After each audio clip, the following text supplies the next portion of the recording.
family? It's your boy Big Chef here, and today we're going to make some Cheez-It meatballs.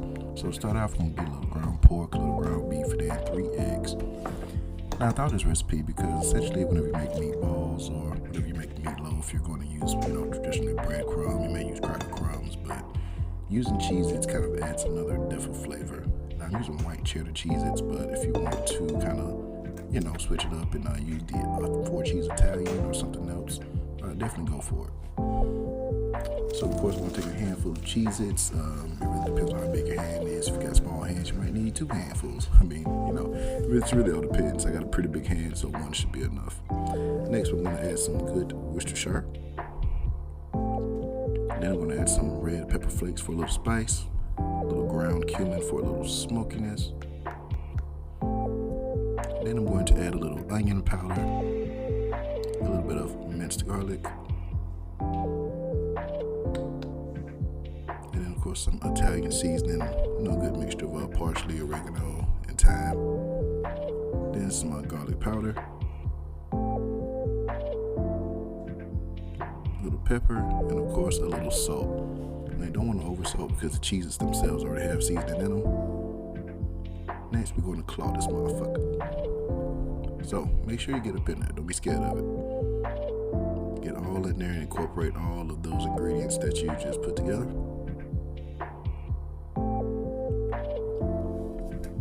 Now you'll kind of know it's done once the mixture starts to kind of stick to your hand. So we're just going to kind of keep going until everything looks kind of evenly distributed. And then let's check our hand. Looks like we're almost there.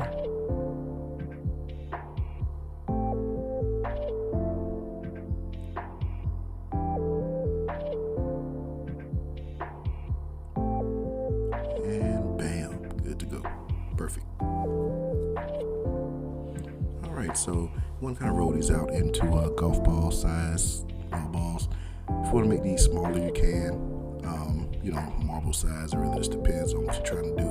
Like, if you're cooking for more people, I would definitely suggest smaller, just because it'll stretch a little further. Or if you want to, kind of go for bigger balls, tennis ball size, totally up to you. Another possibility, if you don't even want balls at all, pause. And if you just want to go for just a straight meatloaf, then that's also a possibility.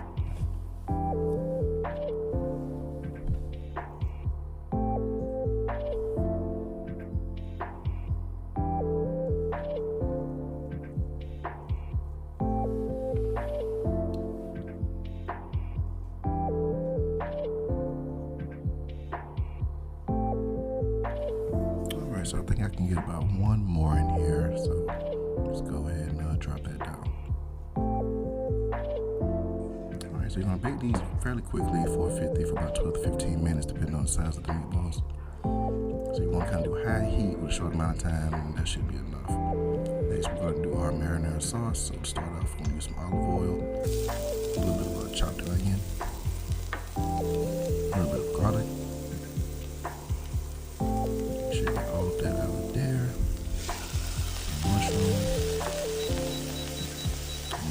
Saute this until the onions become translucent.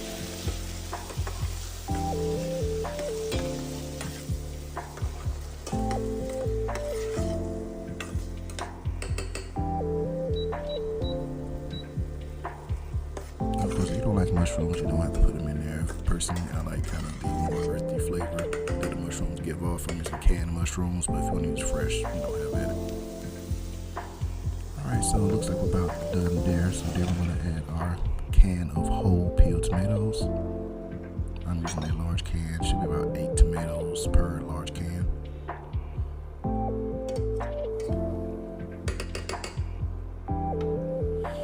So what you want to do is once you pour the tomatoes in, you want to kind of bring this up to a simmer. So you just kind of want to let it go and just kind of watch it until you start seeing those bubbles form. And if you kind of look at the top part of this, you kind of start seeing those bubbles starting to come in.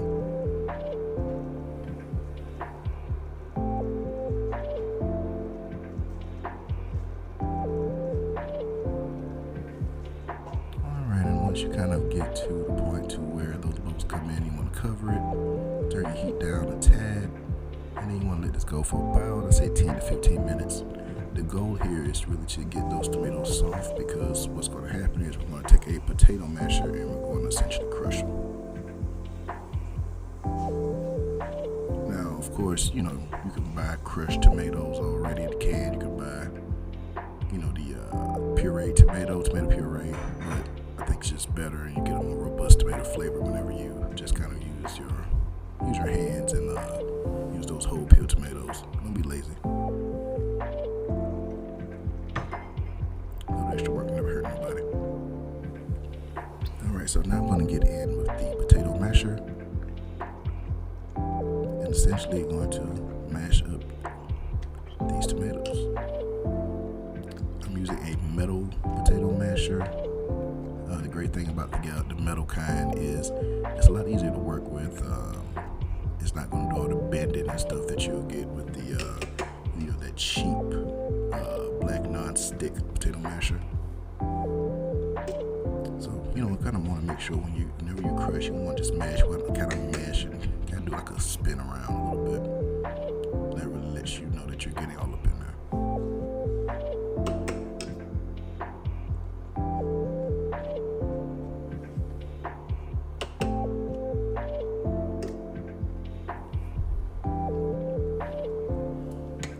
So it looks like we're getting there.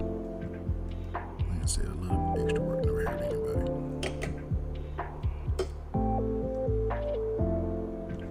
So crush, spin in that order.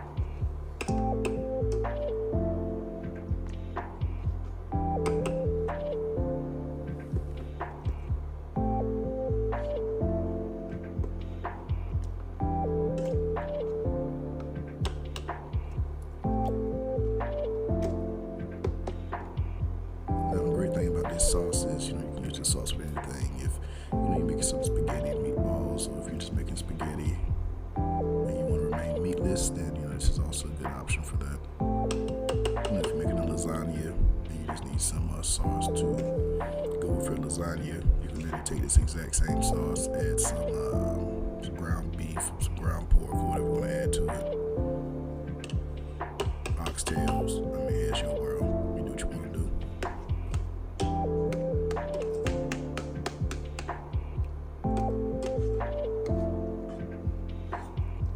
Essentially, this goes well with anything. If you want to make a pizza with this sauce, you can.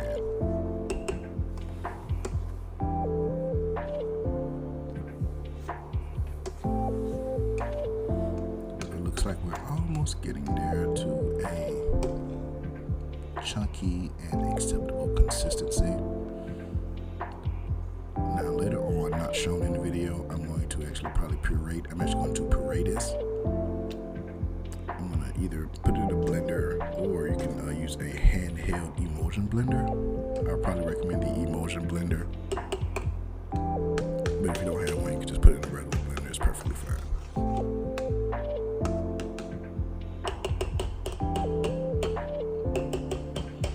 Alright, so now we're almost there to where we can add our ingredients, because you want to season this. So start off with a good amount of parsley.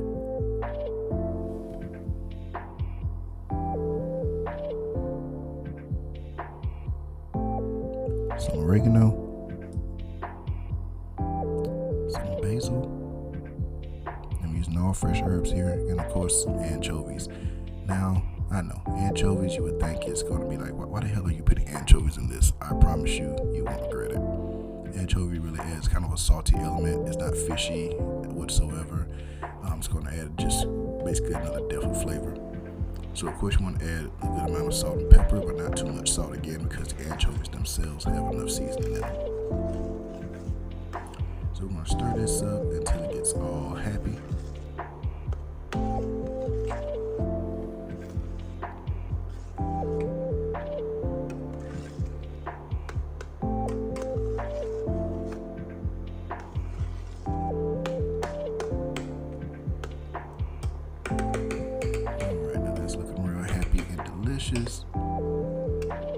So what you want to do is taste it, make sure it's all good. I'm cooking for my damn self, so I'm using my finger. If you cook for a group of people, I would persuade you to use a spoon with your nasty ass.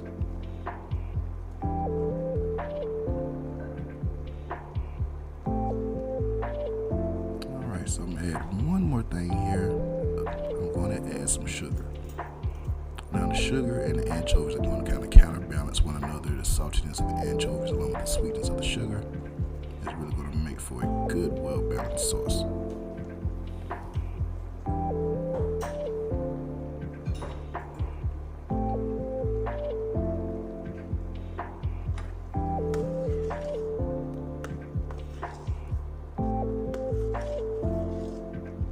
Alright, we're going to stir this up a little more, and then we're just going to cover it in a bit.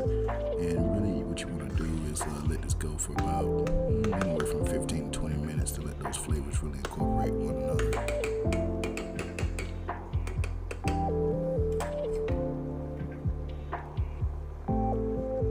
So we're getting to a good simmer now. So what we're going to do is we're just going to go ahead and cover this. And like I said, let's let it go for about a good 15 to 20 minutes. Alright, after that 15-20 minutes, as you can see, the sauce is very smooth because I put it in that blender and emulsified it. So after you've blended your sauce together, then you're going to add those balls. And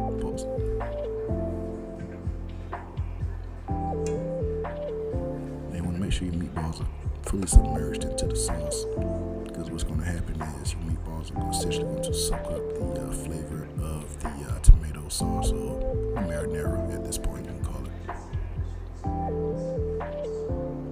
So you're going to cover them for like 5 or 10 minutes after you've added those balls.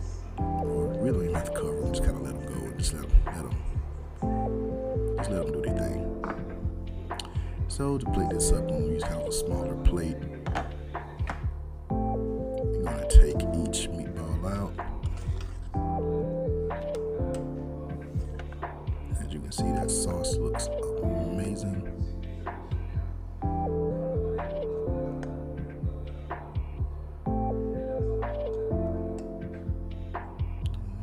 So, yeah. If you want this a little more saucy, what you can do at the end is literally take some more sauce and put on top of this. But I think what we're doing now should be a pretty good amount of sauce. You don't want to over sauce it, but yeah, there we go. Let's put a little bit extra on top. Why not? Not too much though. Alright, so then I'm going to finish this off. And for the presentation, kind of wipe some of that off, but to finish off, I'm going to top this with a little bit of good Parmesan cheese, parsley, and yeah, that's it. So yeah, make sure you like and subscribe to Bellyful Eats. Follow us for some more recipes like this, and